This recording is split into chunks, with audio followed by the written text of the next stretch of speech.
Welcome to episode number 49 of Turning $100 into $1 million, a series where I risk a whopping $100 of my money in an attempt for your entertainment to turn it into $1 million.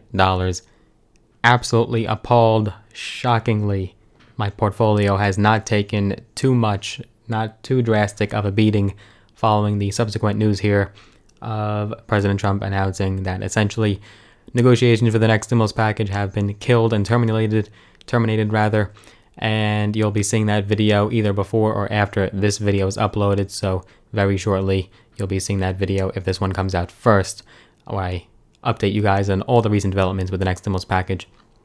Somehow my portfolio is actually up compared to the last episode.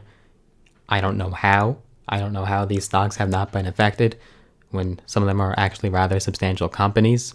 I know most of them are penny stocks, but some of them are actually quite following in conjunction with the Dow. So we'll take a look at the charts and I'll show you guys what's going on. Definitely we have to address the Dow first when we look at the charts, but we'll take a look first at the numbers of profit and loss. So RF 310 up, or 14.27% in the green, which is quite comfortable, quite soundly.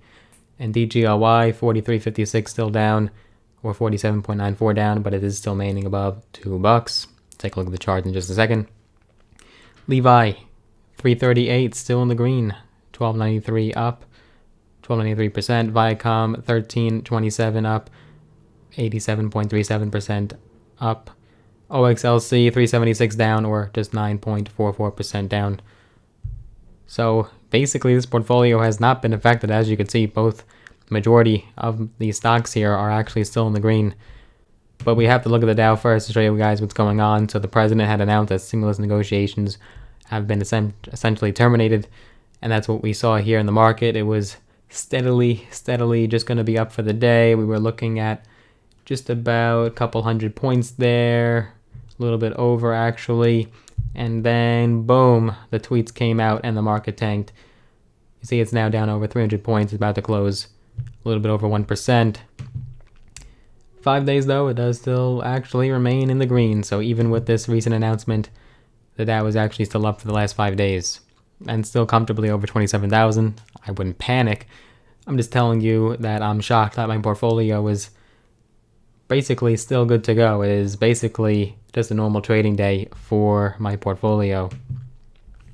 But RF, you could see the follow suit of this stock when it tanked 23 cents here for the day after it was actually up for the day. Not as bad now. It's now only down to 17 cents. It's at 12.40. 5 days though, gorgeous uptrend on the stock regardless of the recent sell-off. But the 1 month and the 6 month also do still remain in the green. So this stock, definitely want to hold on to it, and a nice 5.02% dividend that this stock pays out. DGLY only down 1.83% right now for the day. Good thing it did not crash to below $2, because that could have been it for this stock after that announcement. So it's actually quite good that this stock did not follow the Dow too much. In fact, it actually was break even for just a second at 335 even after the news, but then it did kind of sell off there. Levi was down for most of the day. It actually came up in the early afternoon, but then following that news followed suit. 5 days though, it does still remain in the green, and the 1 month as well.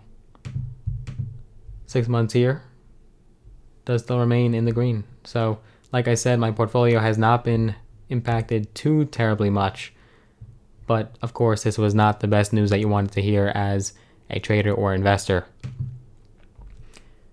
Viacom actually does still remain in the green, but not as much as it was during that peak there in around 230, 245. Did come down, but it is still up 6 cents for the day. 5 days though, it is down.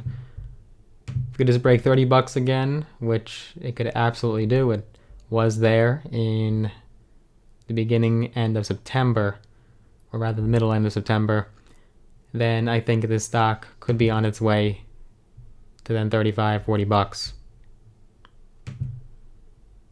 OXLC just down 4 cents right now, less than 1%. It opened up positive for the day. Really stagnant break even for the day. You could see it was just a matter of 1 penny up down for most of the day. And let's look at the stock that I do want to analyze in this episode. You'll know it very well. It benefited greatly from this pandemic, but I do want to take a look at it. I know it's not a penny stock, which we normally look at stocks under $10 or a little bit over $10 in the majority of my episodes. But I just had to take a look at the stock because so many people are still betting on it and still betting on its growth and think that there's still so much more room to go after it hit record high after record high after record high. That stock is going to be ZM, Zoom Video Communications. Zoom, as you'll know it, software company, as you know. You do video calls and teleconferences through your computer or phone. Very popular with the pandemic. Everyone, schools, businesses, everyone is using Zoom. It did come down just slightly for the day, a little bit less than 1.5%. It was never up for the day, so it would probably close red regardless of the recent stimulus news. But it is still up for the last 5 days, as well as the 1 month, as well as the 6 months, as well as year to date, the 1 year, the 5 years, and the max. I mean, it is absolutely insane. You didn't even have to buy this too long ago. You really could have just bought it, even if you just bought it when, say, around March or April, you still would have been up nearly 300%. Insanity. And of course, if you bought it before that, let's see how much, if you bought it at the max there, you'd be up close to 700%.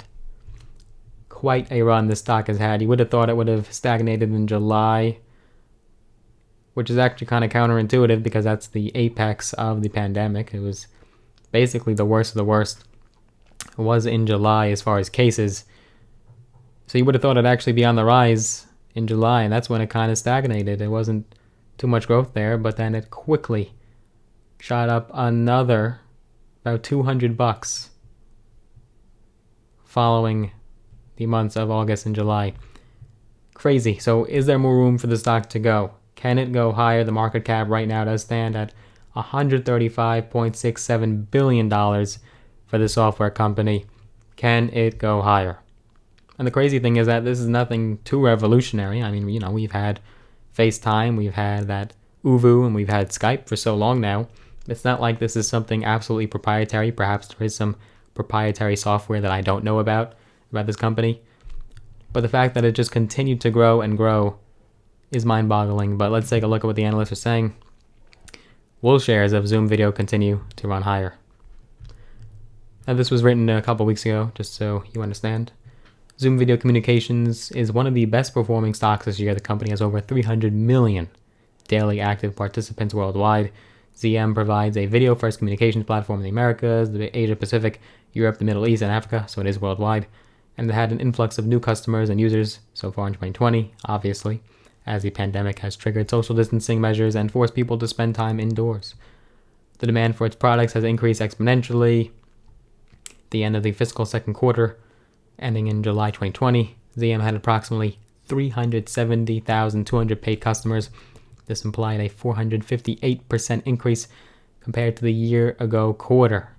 Insane. Total revenue of $663.5 million was up 355% year over year, while earnings per share for the quarter came in at 63 cents, improving 3,050% YOY or year over year. Robust growth. Stock has gained 588% year to date. Impressive performance and the potential upside based on several factors have helped it earn still a, quote, strong buy rating in at least this stock news proprietary rating system. Trade grade would be an A. ZM is currently trading higher than its 50-day and 200-day moving averages of $304.66 and $178.66, respectively, indicating that stock is in an uptrend. The stock's 83% return over the past 3 months reflects a solid short-term bullishness as well. Added nearly 988 customers, contributing more than 100,000 to its trailing 12 months revenue during the last quarter. Buy and hold grade A, there's peer grade A, industry rank B, but overall it would be an A strong buy. Bottom line, it's gained significantly so far this year, and it is a decent investment for investors looking for stability and growth in the long run. Cases still on the rise, and some countries may impose further lockdowns or even bring back some early restrictions. So all this is very true, and when you really look at this stock holistically, many companies and businesses have been forced to permanently move to remote work or remote learning. And companies like Facebook and so many tech companies have said that this will be the case for the next year or two, regardless of whether or not there is a vaccine today. So this stock definitely does have more potential, and I don't think it's necessarily too late. Of course, if you got in the earlier, the better. But I do think the stock does still have more potential with so many users and so many people and so many businesses and industries moving towards this kind of work permanently, on a permanent manner. Of course, perhaps if there is a vaccine and it looks like cases are going down, that could hurt the stock. So you're kind of betting against the market in a sense, but I do think the stock does have a lot more room to go in the long term in the next year or two. We'll look at the crazy net account value, which is now over 173. It's now just changed there. Market's about to close, and some after hours action as well. 172, 173, 173, 19, changing on me. It's about 172, 173 there. And that's higher than the last episode, even following this recent stimulus news, because we did have a nice run in the last few days with my portfolio. Perhaps I'll want to think about selling Viacom or Levi. I think Levi is kind of stabilizing there. I don't know if it could go much higher. It is mostly dependent on retail, and of course their e-commerce business does help as well. But I don't think there's going to be too much room left for Levi, so that could be a stock I'm looking at selling. But that is going to wrap it up for this episode. If you did enjoy it, click that big like button, smash the like button for me, and also hit that big red button, the subscribe button, and also hit that notification bell as well. That way you're notified every single time I do make a new one. Looking forward to seeing you in the next video.